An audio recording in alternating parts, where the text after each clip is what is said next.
With every new season comes changes to subclasses, weapons, and obviously there's going to be new gear to acquire. And obviously in Season of the Haunted, we've gotten Solar 3.0, and on top of that, we've gotten some interesting exotics that pair fairly well with some of the new Solar 3.0 changes. And in this video, I wanted to talk about the new Hunter exotic gauntlets that came to the game, the Caliban's Hand. But before we get into the review, if you need help completing the Duality Dungeon, I will be doing dungeon runs throughout the season live on Twitch, twitch.tv/ItsDaveTVGaming. Again, that link will be in the description. Be sure to follow that. And then also join my Discord. That's going to be the main way we're going to communicate and for when you guys can know when I'm going to be doing these runs. Again, that link will be in the description as well. We've helped 15 plus people through the dungeon already. It's really fun. We're having a good time, and we can either speed run it just to get you through it and help you find the secret chest, or we can teach you some of the encounters as well, so it ends up working out for everybody in all honesty. First up, on how to initially obtain the gauntlets, you must get it from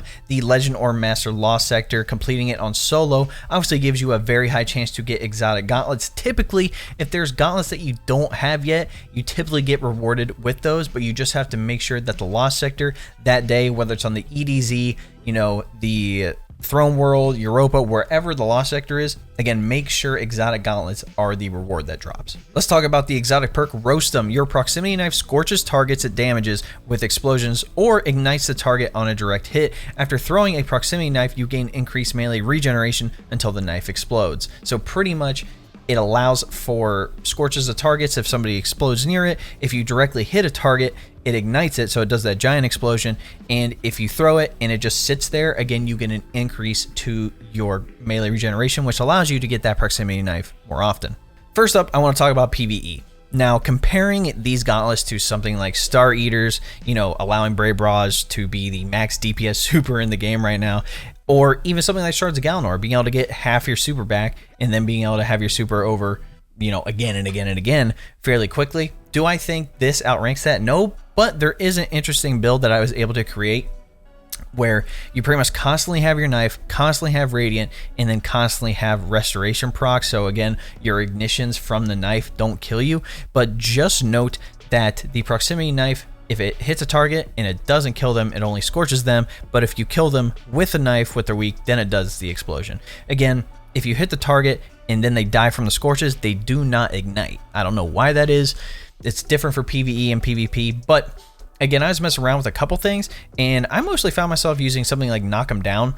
Again, while you're Radiant, the main thing here is while you're Radiant, Final Blows with your equipped throwing knife fully refund the melee energy, and then also Ember of Torches. Again, powered melee attacks against combatants make you and nearby allies Radiant, so that's how that works together. And then I use Gunpowder Gamble in PvE. Again, if I'm going to be using solar weapons and, you know, the solar knife to be getting kills, I think it's safe to say I'm going to be able to have the giant grenade very, very often. So, and again, being able to pair this with something like Ember of Eruption for bigger eruptions, and then something like, you know, Solar Fulminations from the artifact. Again, your ignitions do increased damage in an increased radius. Like, you can cause a lot of damage, especially crowd control rise. Again, boss DPS, not really, but being able to control a giant area with just one throwing knife is absolutely unheard of. Like, Hammer Titan's cool and all, like DPS wise, you get, you know, 3 hits, 3 kills with the hammer, and then you can, you know, continue on to the boss. With this one, it's literally one throwing knife explosion for a giant area, right?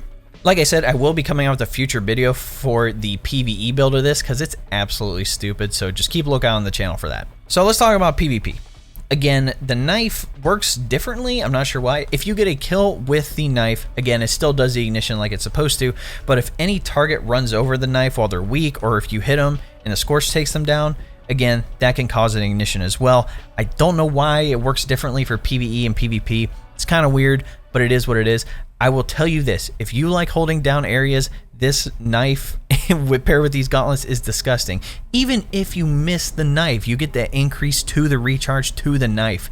And pairing this with something like Gambler's Dodge, dodging, getting another knife is disgusting. So for the footage, obviously you can see I'm pairing this with something like Dead Messenger, basically just to proc them up to, you know, take down the shield. Then I can directly hit them with a throwing knife, get 1 kill, causes the ignition. And again, pairing that with something like, you know, Solar Fulmination and Ember of Eruption, just like I talked about previously in PvE, again, that can cause a huge explosion, which explodes all the other enemies in the area. Again, I've seen people get like 6 pieces with this in the beginning of a control match. Unfortunately, I did not get that lucky. I had like really sweaty people with shotgunning and healing grenades. Oh, it's the most annoying thing ever, but it is what it is. And so with this, I kind of messed around with a couple things. Again, I switched between gunpowder gamble because obviously the big grenade is very fun, but again, you have to get enough kills to proc it to get it to work, right?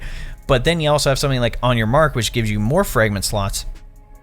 And again, you dodge, you get on your mark ×3, which allows you to have an increase to your weapon handling and reload speed, which is fantastic considering most of the time I rock the Dragon Shadow, so when I dodge, I get auto reloaded on everything, which is nice. But again, I would say the main thing to keep is knock them down. Again, the main thing here is while you're radiant, final blows with your equipped throwing knife, fully refund your melee energy, and then also pairing that with Ember of Torches. Again, powered melee attacks against Cabans make you and nearby allies radiant, which ends up working very, very well. Again, this playstyle isn't meant to be aggressive. It's meant to bait targets, and it's meant to hold down certain areas, right? So I want to bait that shotgunner in. I want to shoot my dead messenger and then hit him with the knife and punish him for trying to slide shotgun me from halfway across the map, right?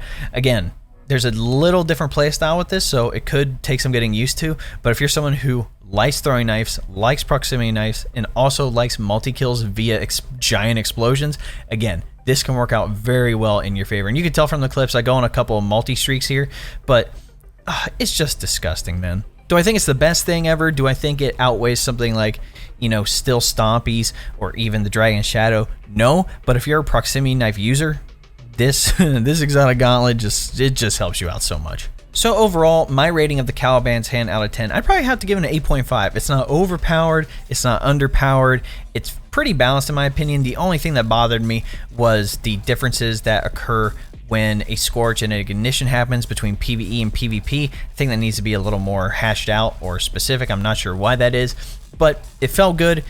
It's not a super crazy powerhouse for boss DPS. It's pretty balanced for something like PvP. I liked it, in all honesty. Bungie did a good job with this one. Design's cool. Every time you change the shader, the knife glow changes. Like, I do not have a problem with it. And like I mentioned, I will be coming out with a PvE build for this, so keep a lookout on the channel for that. But in any event, guys, that is the end of the video. If you like what you saw, you can always drop a like on the video, subscribe to the channel, and then turn on that bell next to notifications so you don't miss out on another one of these videos. Again, I will be reviewing some of the new exotics and doing multiple builds throughout the season. I know I've focused a lot on Warlocks here this season just because there's so many exotics I can pair with the Solar 3.0 stuff, but I will be doing one for Titan. I got a couple for Titan. I got a couple more for Hunter as well, so keep a lookout for that. Again, if you want help with the Duality Dungeon, again, follow me on Twitch, join the Discord. All those links will be in the description. And in any event, we'll catch you guys in the next video. Sheesh.